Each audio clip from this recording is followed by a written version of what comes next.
Un latte macchiato peut devenir une arme redoutable dans un thriller. Il faut pas spécialement avoir des armes à feu, un couteau, une tronçonneuse ou une hache. Un latte macchiato, ça peut faire du dégât et c'est pas seulement drôle.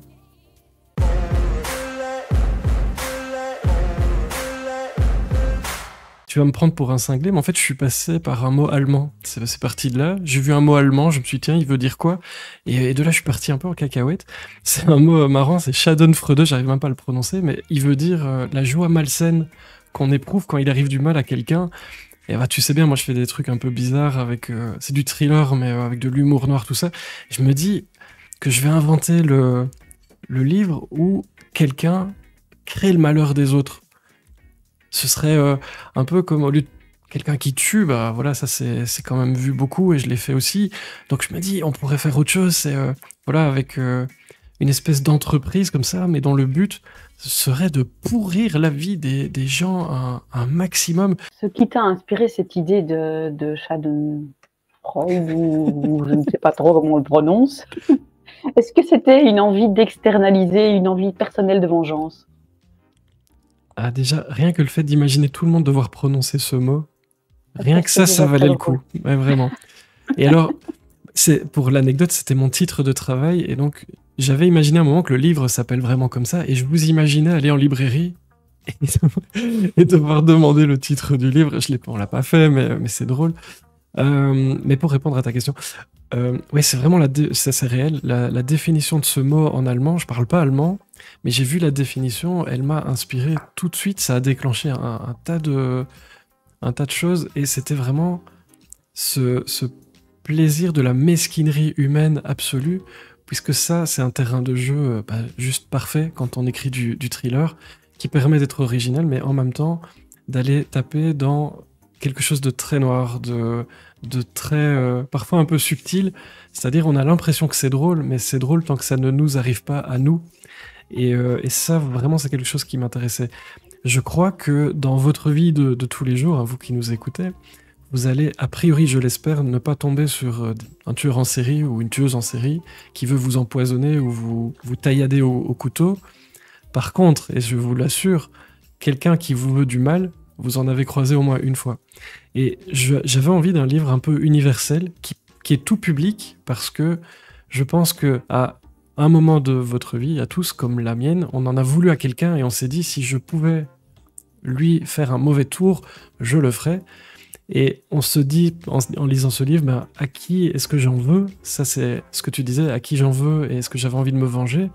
Mais on peut aussi retourner ça et se dire, qui m'en veut à moi? Et si ça existait, qui voudrait se venger et pour quelle raison?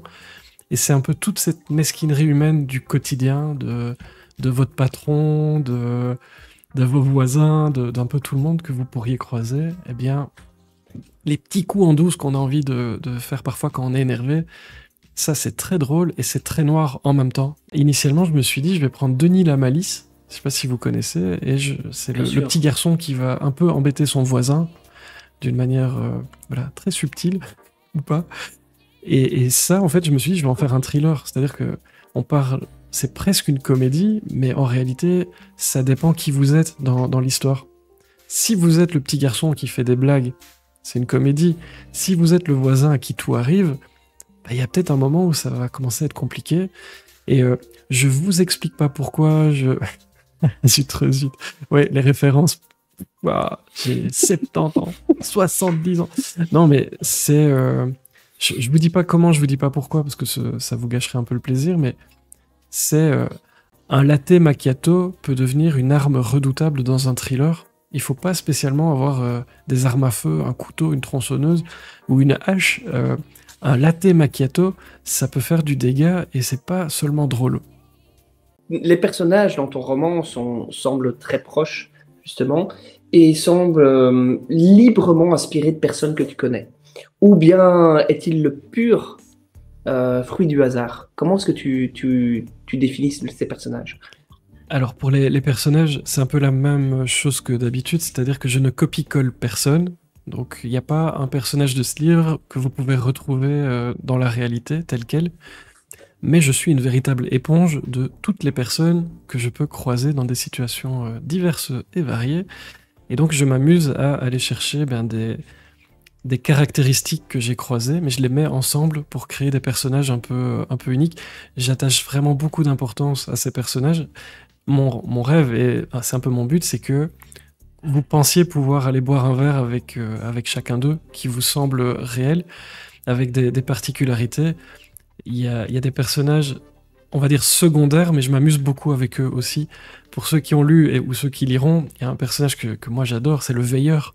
Il est pas, c'est pas un personnage central, mais qu'est-ce que j'ai aimé m'amuser avec lui. Il m'a beaucoup fait rire.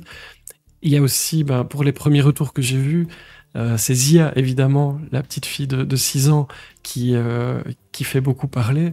Et pour cause, elle est exceptionnelle. Elle est exceptionnelle dans sa répartie vers les adultes, etc. Et ça, évidemment, j'avais un modèle qui pouvait inspirer ce personnage de Zia, mais c'est pas un copier-coller du tout. Je lui ai ajouté des tas de choses parce que mon but n'est jamais de copier-coller quelqu'un de la réalité. Mais il y a des ressemblances parce que finalement, les caractéristiques des uns et des autres, on peut les retrouver partout. Et donc, j'en joue, évidemment. On a quand même Kiko qui n'a pas l'air tout à fait ravi d'être une gamine. Par exemple. Voilà, alors, tu lui as quand même donné les clés pour la vengeance. Ça m'a semblé être une évidence quand j'ai écrit ce livre, parce que donc dans cette équipe qui crée le malheur des gens, c'est un peu l'agence Tourisque, hein, vous avez des personnalités différentes avec des caractéristiques et des talents différents.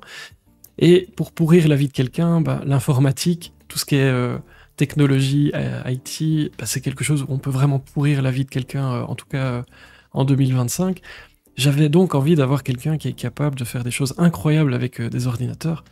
Mais comment je pouvais ne pas appeler ce personnage Kiko? Et alors, oui, j'en ai fait une adolescente. Et je riais tout seul devant l'ordi le jour où j'ai inventé ça.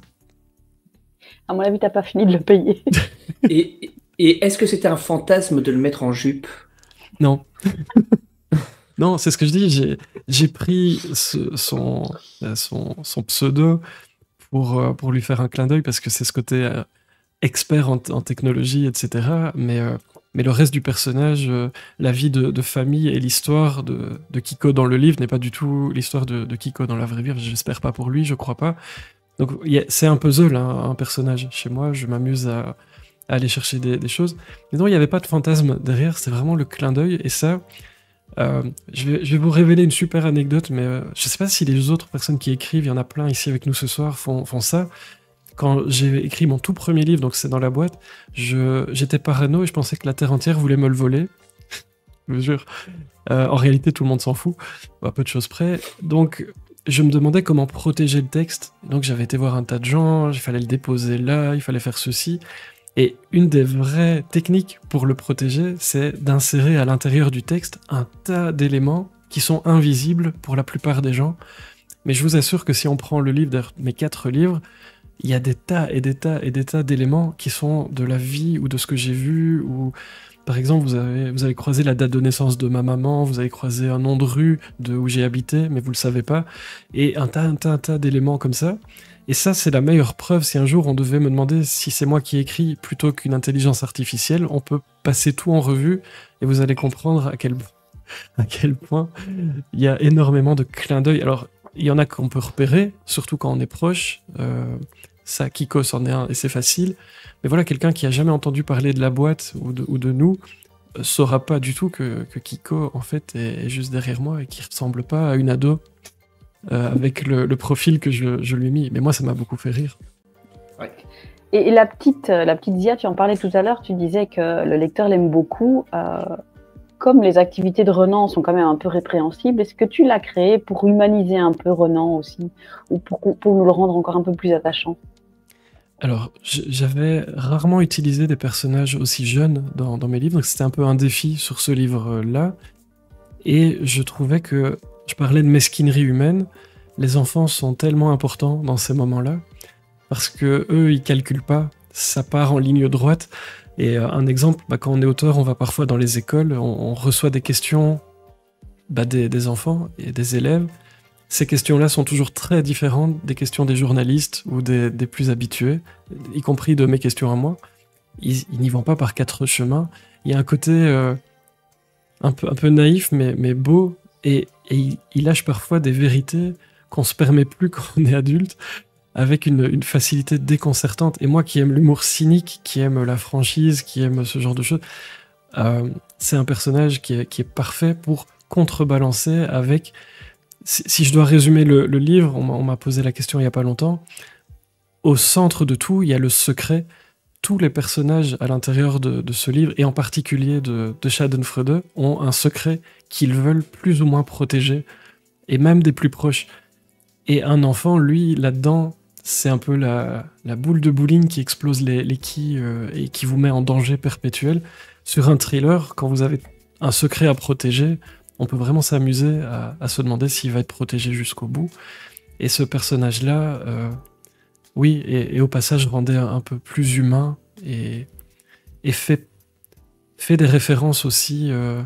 Parce que quand vous voulez faire du mal à quelqu'un et qu'on écrit un thriller, s'attaquer à un enfant, par exemple, ou qui est une ombre comme ça qui plane sur un enfant, je vous dis pas plus, vous saurez en lisant, mais ça c'est très efficace. Parfois plus que soi-même, hein. Si on veut s'attaquer à soi, parfois en s'attaquant à un proche, c'est plus violent. Et en particulier quand il y a un enfant dans l'équation. Donc voilà, ça mettait de l'humanité, mais du danger en même temps. C'est un couteau suisse, ce personnage d'enfant, et un super beau défi en tant que romancier, parce que je ne suis pas, et je n'ai jamais été une petite fille de 6 ans. Et donc, devoir me mettre à la place de ce personnage-là était un vrai challenge pour moi. Je me suis beaucoup amusé, vraiment. Renan, tu l'as dit tout à l'heure, il cache son activité, hein, cette fameuse agence touriste du mal, du malheur. C'est pour toi un moyen de jouer avec cette ironie dramatique, cette tension dramatique dans l'intrigue, ou alors ça reflète une réflexion plus large sur le mensonge ou les secrets de la sphère familiale, comme on peut retrouver partout finalement. Oui, c'est vraiment ça, c'est les secrets, les mensonges, jusqu'où on va pour les défendre. Quand vous commencez à mentir une fois, c'est le premier qui enclenche tout, mais c'est ce qui suit qui peut être dévastateur. C'est quand on ment, il faut rementir assez rapidement pour couvrir le premier mensonge. Et ce livre, je l'ai construit, ça peut dérouter, hein, le premier chapitre. On pourrait croire que c'est une comédie, mais en réalité, ça l'est pas si on se met à la place d'un des personnages. Mais je l'ai voulu comme un crescendo, c'est-à-dire que c'est une structure une situation qui empire tout le temps, jusqu'où je vous le dis pas, mais donc c'est un peu cette structure du mensonge où quand on ment, on doit rementir et rementir et rementir et essayer de pas de faire du super G en ski alpin pour pas se toller, mais ça c'est pas évident et on peut vite être embarqué là-dedans. C'est humain finalement de pas oser tout dire, pas communiquer, pas... Et ça, pour une histoire comme celle-là, c'est parfait. Parce que Renan a une double vie. Je pense pas que tout le monde ait une double vie. Enfin, peut-être que si, allez savoir. Mais ce sentiment de... Pourquoi est-ce qu'il ne peut pas dire à sa compagne qu'il fait réellement dans la vie? Et c'est là où c'est vraiment intéressant. C'est vraiment des relations humaines. Il se passe quoi si elle l'apprend? Et il le sait pas. Mais alors, vu qu'il le sait pas, il a peur. Et donc, il va essayer de protéger ce secret le plus possible. Et pendant tout le livre, là, c'est une des questions parmi d'autres, mais c'est est-ce qu'il va réussir à camoufler ce qu'il fait vraiment? Parce que lui, il est... Quand vous lisez ce livre, vous êtes avec les braqueurs, d'une certaine manière. Si vous aimez les séries télé, par exemple La Casa des Papel, qui a beaucoup plu à beaucoup de monde, c'est amusant, parce que en réalité, on est avec les braqueurs presque tout le temps, on finit par s'attacher à eux, mais ce sont pas les vrais gentils de l'histoire. Les méchants sont les gentils. Mais on s'attache quand même, parce que j'ai toujours peur des livres, des histoires où c'est blanc ou noir. Les gentils sont pas que gentils, et les méchants ne sont pas que méchants. Et c'est un peu le cas dans ce que je propose ici aussi.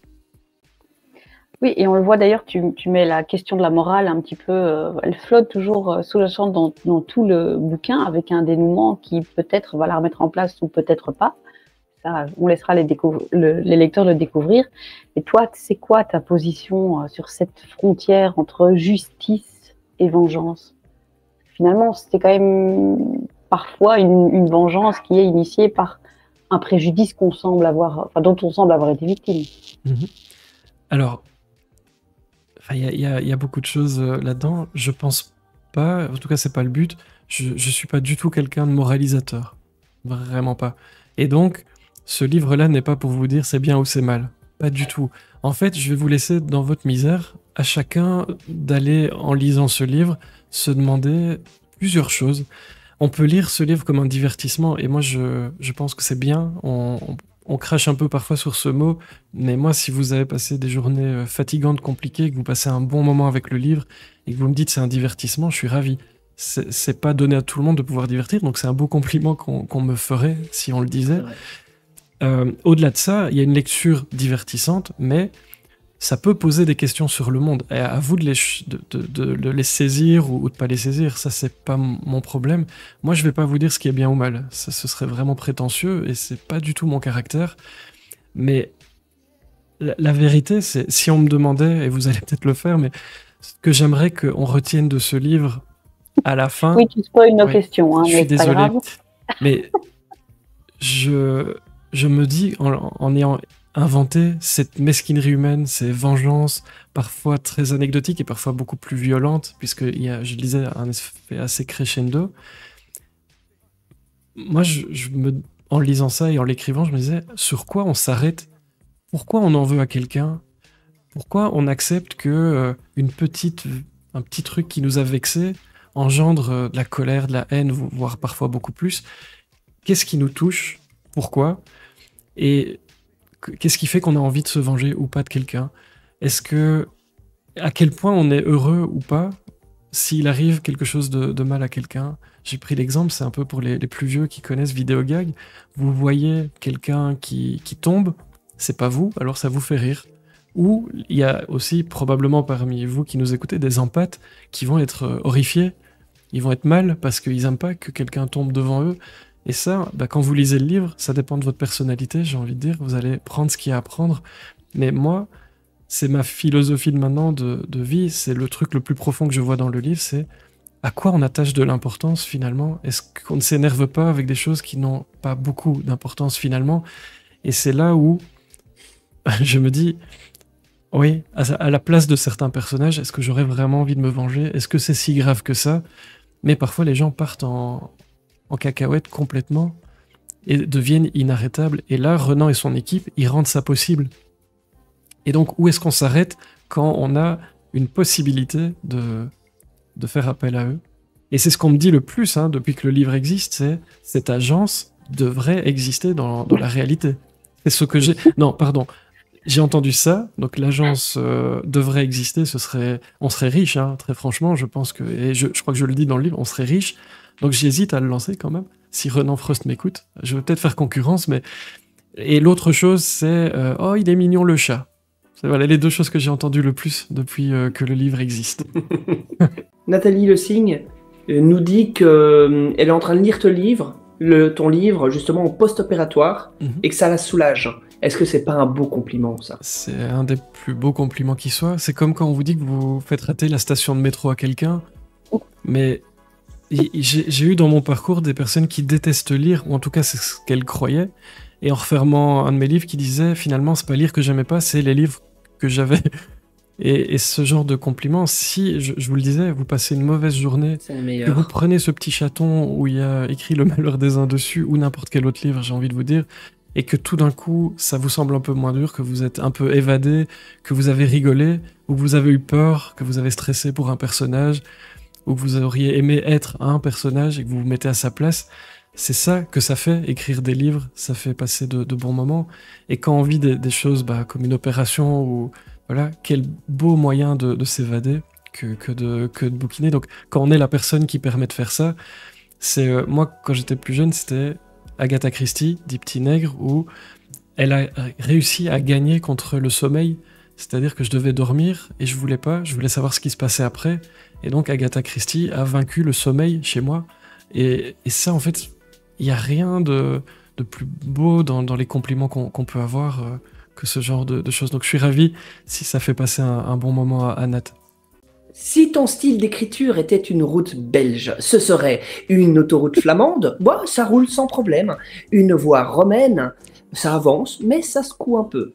Une route wallonne, ça alterne entre plat, trou, bosse, c'est pas de tout repos. Ou autre chose que sur lequel je n'ai jamais roulé. Route wallonne. Et pourquoi? Explique-nous. Alors, j'aime bien mélanger les genres hein, dans mes livres. Tu l'as si bien dit dans ton portrait. Eh bien, les routes wallonnes aussi, visiblement. Le chef de chantier est plus ou moins raccord avec ma façon d'imaginer la manière de vous divertir dans les livres. Et donc, il y a des nids de poules, il y a des lignes droites, et puis de temps en temps, c'est pas droit du tout. Il y a de tout, il y a des travaux. Très souvent, on croit qu'on va prendre un itinéraire, mais c'est pas tout à fait celui-là qu'on va prendre. Ouais, une route wallonne, ça correspond bien à ma manière d'écrire, mais mon but quand j'écris, c'est que ce soit simple à lire et agréable, que vous soyez pas perdu. Et au final, sur les routes wallonnes, c'est un peu pareil, on arrive quand même toujours à destination, et je fais en sorte que pour mes livres aussi. Entre ton premier livre et celui-ci, est-ce que tu as changé quelque chose dans ton mode opératoire d'écriture? Et si oui, qu'est-ce que tu as changé? J'ai pris un peu confiance, mais les livres sont très différents. Et C'est dans la boîte est ressorti il n'y a pas très longtemps, en septembre. À l'époque, on m'a demandé est-ce que je voulais rechanger des choses à l'intérieur, y retravailler. J'ai toujours dit non parce que c'est le témoin de qui j'étais à ce moment-là, avec toutes ces imperfections. Mais au final, il plaît beaucoup, donc qui je suis moi pour décider qu'il faut changer? Et je veux pas passer ma vie à changer le même livre perpétuellement. Et dans la boîte, il y a une période de ma vie où j'étais en colère, et cette colère, vous la retrouvez dans le livre. D'ailleurs, la plupart des gens qui me connaissent le savent. Ici, j'ai changé, j'ai vieilli, j'ai vécu d'autres choses, et c'est plus du tout le même état d'esprit. Mais c'est très très marrant d'écrire un livre comme celui-là, comme Le Malheur des uns, qui est un thriller, mais en étant heureux, parce que pendant l'écriture de ce livre, moi j'étais bien, et la plupart du temps, enfin on n'est pas à 100% tout le temps, mais j'étais bien, et c'est super bizarre parfois de devoir écrire des choses horribles, que j'estime horribles, en étant plutôt de très bonne humeur. Ça peut donner des choses spéciales. Maintenant, en technique de travail, je crois que je suis mieux organisé. Je sais ce qui m'attend, je sais là où il faut taper dedans, et là où je peux être un peu plus cool. J'ai travaillé avec des bêta-lecteurs qui sont juste exceptionnels, une fois de plus, mais comme chaque fois, mais qui sont pas les mêmes parce que le projet est différent. Et donc je m'entoure des personnes qui vont pouvoir m'aider à amener ce livre le plus loin possible, parce que je vois où sont mes limites, et j'essaye parfois de les franchir, hein. J'aime bien aller me chercher, essayer de me surprendre pour que vous, en le lisant, vous soyez surpris aussi, pas avoir l'impression d'avoir lu 10 fois le même livre. Et ça, j'y attache beaucoup d'importance. C'est pas rentable du tout, parce que en vérité, si je voulais aller plus vite, il suffirait de reprendre les mêmes recettes et de les faire à chaque livre. Ça peut être bien, moi ça m'amuse pas, en tout cas pas encore. Et donc je vais vraiment chercher à être original, mais que tout soit crédible et que vous passiez un bon moment, pas que ce soit complètement allumé. Mais en vérité, vous imaginez une entreprise dont le but est de pourrir la vie des autres, c'est quand même très très barré hein, comme histoire, et pourtant, où on y croit, où on a envie que ça existe. Et donc je me dis que c'est une belle réussite à ce niveau-là. Mais bien s'entourer, donc avec des bêtas, je les remercie encore, hein, Clarence, René et tant d'autres, mes éditeurs, enfin on a vraiment bien bossé je trouve sur le livre, et sinon je fais toujours la même chose, un plan que je ne respecte pas. Est-ce qu'il y a des passages qui ont été plus difficiles à écrire que d'autres? Ce moment fatidique que je redoute moi toujours, c'est, puisque mon plan je le respecte pas, c'est la fin. Mathias le disait très très bien dans la boîte, Mathias Coping, écrire c'est un entonnoir, on a plein de possibilités, mais plus on avance et plus ça va se réduire, et quand on arrive à la fin, on peut encore choisir entre 2-3 choses, mais il y a plein de possibilités qui se sont un peu évaporées en cours de route. Mais le tout dernier choix, vous voyez, vraiment celui-là où on décide comment ça termine, et ça peut terminer, il y a un mal pour qui, ça je vous dis pas, mais ce moment-là est peut-être le plus compliqué, parce qu'on se dit, on pourra pas faire l'unanimité, il faut choisir ce qui correspond le plus à ce qu'on sent sur le moment même. Ça, je pense que c'est le moment le plus compliqué pour moi. Et à l'inverse, est-ce qu'il y a eu des passages très amusants à écrire? Moi, Ah personnellement, ouais. j'aurais adoré écrire la toute première partie au mariage, hein. Je Ah, ça, trouve ça génial. je me suis super bien amusé avec ce premier chapitre. Il y a la scène dans le Cannibal, donc qui est un petit restaurant burger et autres, qui est un lieu où deux des personnages principaux du livre vont se croiser pour la première fois. Ça, j'ai adoré l'écrire. Et vous avez toute cette complicité entre Renan et Zia, donc sa belle-fille, Oui. où par exemple ils vont retourner la maison, je vous dis pas pourquoi. Ça, Oui. c'était super drôle à écrire. Donc il y a des moments super amusants, et puis des plans qu'ils exécutent pour pourrir la vie de personnes. On a ce côté un peu Satanas et Diabolo, et bam, la référence encore plus vieille, qui... Minus et Je l'ai, je Cortex. l'ai. Ah ouais, je peux vous en faire plein des comme ça, mais vous voyez, on se dit, on est à cette place là un peu bizarre où on va décider du sort des gens et il leur arrive des bricoles et tout ça, c'est super amusant à écrire et à lire aussi, je l'espère. Mais à écrire, en tout cas, c'était très très drôle. 98 là, oui, En, en- complètement. en tout cas, dans le chat, les gens ont la référence et surtout, ils ont adoré ces passages. Vraiment. Donc c'est pas spécialement les moments les plus noirs, mais c'est vraiment un thriller avec des moments très noirs et Tout à ce fait. qui est déroutant parfois, c'est de passer de l'un à l'autre, de passer de quelque chose d'assez lumineux, mais bizarre, à des choses beaucoup plus noires, parce que plus ça avance, et comme un latte macchiato qui n'a plus de latte. Et dans les premiers retours, je pense que tu vois déjà que les lecteurs se sont attachés à ton équipe. Est-ce que tu envisages de les faire revenir? Balle au lecteur. J'ai envie, Ah, moi, j'adorerais. j'en ai la possibilité, parce que j'ai laissé certaines portes ouvertes, il y en a qui se sont fermées, je le disais, mais il y en a qui sont ouvertes. Donc c'est possible.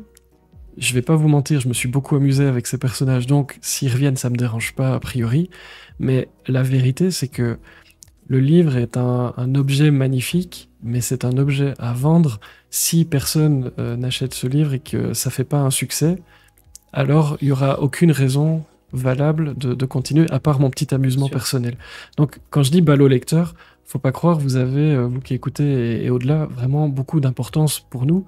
C'est vous qui décidez ce qui se passe. En réalité, tu parlais des poches, c'est simplement ça qui fera que si vous passez des bons moments, qu'il y a plein de commentaires sur Babelio, etc., que tous les signaux sont au vert, alors pourquoi se priver? J'avais jamais fait de suite, je m'étais jamais laissé cette porte ouverte, et en créant cette équipe-là en particulier, je me suis dit, si vous êtes au rendez-vous et que ce que j'ai imaginé vous plaît, il y a vraiment moyen de continuer de faire peut-être une série. Mais ça, c'est vous qui décidez, vraiment. Donc là, je suis dans une phase, et c'est très inconfortable. Alors, on est en train de profiter de la sortie, mais j'ai encore rien commencé de nouveau. J'ai plusieurs possibilités. Et j'attends un peu de voir la tendance, de voir si je me lance là-dedans, si je fais complètement autre chose, et puis j'y reviendrai peut-être après ou pas. Je suis dans cette phase un peu inconfortable où je ne sais pas ce que je vais faire comme prochain livre, mais ça, c'est pas grave et c'est pas lié à ce livre-là. Moi, quand j'écris, je vide le réservoir complètement. Je me flingue, je suis fatigué, je raconte tout ce que j'ai envie de raconter, et puis j'ai besoin de recharger les batteries. Pour recharger les batteries, la meilleure solution, c'est de vivre plein de choses, de rencontrer des personnes. Et ben, c'est ça que je vais essayer de faire là maintenant, grâce à la tournée notamment la tournée que je vais inventer, qui s'appellera la tournée du bonheur des autres. J'ai envie de reprendre de l'énergie, d'aller à votre rencontre, de discuter. Et toute cette énergie, toutes ces anecdotes, euh, Monsieur Killy et Madame du dimanche, par exemple, c'est en vivant des moments comme ça qu'on crée des idées et qu'on peut s'en servir dans les livres. Là, j'ai besoin de remplir le réservoir. Je suis à plat, mais comme chaque fois quand j'ai terminé un livre. Quelle importance est-ce que tu accordes à la notion de karma dans la vie de tous les jours? Parce qu'il y en a quand même pas mal dans le bouquin. Une des façons les plus simples pour que moi j'aille bien, c'est que les gens autour de moi soient heureux et aillent bien. C'est-à-dire que c'est marrant parce que c'est presque égoïste. J'ai envie que les gens aient bien pour moi, être tranquille, qu'il y ait le moins de conflits idiots. Ça veut pas dire que j'aime pas les conflits et que je sais pas y aller, mais souvent je me dis, mais à quoi ça sert? Et c'est peut-être de là qu'est né le fond du livre dont vous parliez. Et Et voilà, je me dis, c'est quand même plus simple quand tout le monde est bien, quand on prend soin les uns des autres, quand on prend des nouvelles, quand il se passe des belles choses, quand il y a des bonnes nouvelles qu'on peut fêter. Je sais pas, je préfère ça. Et j'ai l'impression que le positif attire le positif.